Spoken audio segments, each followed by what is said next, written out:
Si on définit clairement ce qu'on refuse, on protège non seulement notre culture, mais aussi notre performance d'équipe. On a tous déjà vécu ça. On entre dans un bureau, puis sur le mur, il y a une belle affiche avec les valeurs de l'entreprise. Respect, collaboration, intégrité, ça sonne bien, hein? Mais sur le plancher, l'ambiance est lourde. Les gens sont à bout, puis les réunions s'éternisent sans jamais rien décider. C'est une frustration tellement fréquente dans le monde du travail. Alors la question se pose, comment ça se fait? Comment des intentions aussi bonnes peuvent-elles mener à des cultures d'entreprise qui sont, disons-le, parfois toxiques? Le problème, ce n'est pas les valeurs elles-mêmes. C'est qu'elles sont souvent trop vagues, trop abstraites pour nous guider quand ça compte vraiment, quand la pression monte. Et c'est là que tout bascule. L'idée qui change la donne, c'est celle-ci. Une culture, ça ne se définit pas par ce qu'on prétend être, mais par les comportements qu'on laisse passer au jour le jour. C'est notre inaction face à certains comportements qui définit les vraies règles du jeu. Et c'était exactement là que le concept d'antivaleur devient un outil de leadership d'une puissance incroyable. OK, plongeons là-dedans. Si on dit que les valeurs, c'est notre destination, eh bien les antivaleurs, ce sont les garde-fous sur le bord de la route. Elles nous empêchent de tomber dans le fossé. Elles transforment des beaux idéaux en limites claires, nettes et précises. Le mot « antivaleur » peut sonner un peu dur, mais en réalité, c'est tout le contraire. C'est une preuve de courage. C'est une ligne rouge qu'on décide tous ensemble de ne plus jamais laisser franchir.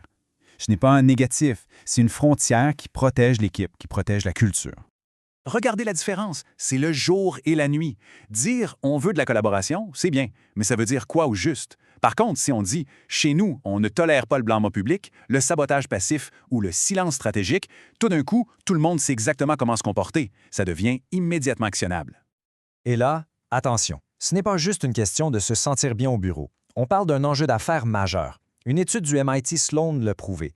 La culture toxique est l'une des raisons principales pourquoi les gens quittent leur emploi. Ce n'est pas un petit problème de ressources humaines, c'est un risque stratégique pour l'entreprise.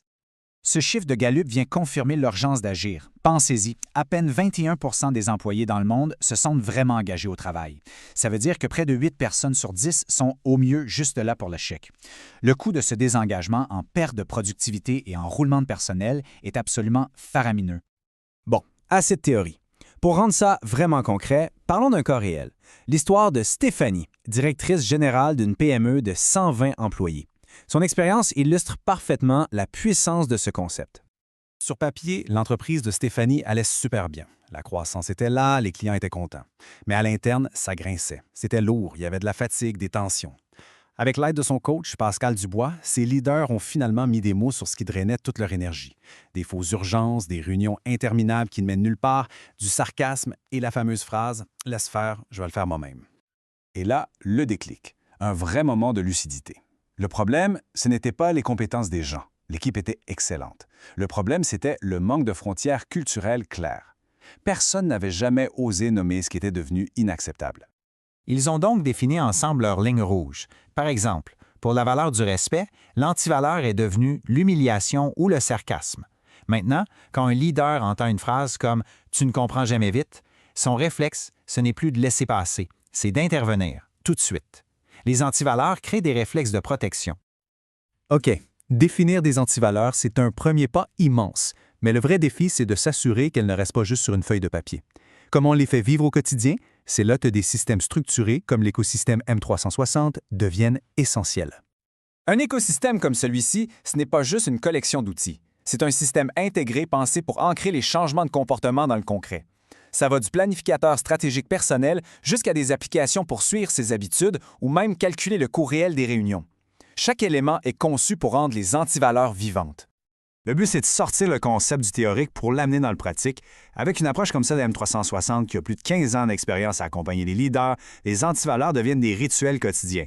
M360 n'est pas là pour éduquer, mais bien pour activer. On passe des mots à des comportements observables, mesurables. Alors, par où commencer concrètement? Si l'idée vous parle, voici un plan de match simple en 5 étapes pour commencer à bâtir une culture plus saine et plus forte dès demain matin. Le processus est super direct. D'abord, on liste les irritants, les vrais comportements qui drainent l'énergie. Ensuite, on les regroupe en thèmes. On les définit clairement pour que tout le monde comprenne. Puis, et c'est crucial, on les intègre dans nos outils de gestion. Et finalement, on mesure. Parce que oui, la culture, ça se mesure.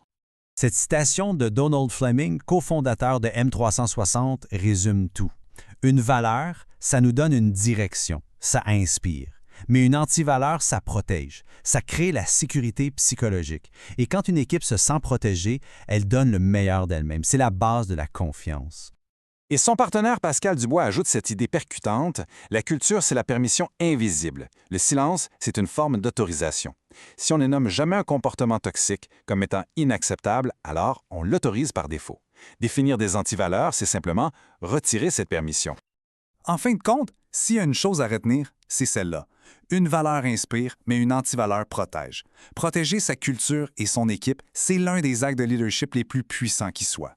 Si vous êtes prêt à passer à l'action et à révéler le leader en vous, l'équipe de M360 est là pour vous accompagner. La vraie question à se poser n'est pas quelle valeur on veut afficher, mais bien quel est le comportement qu'on refuse de tolérer à partir d'aujourd'hui.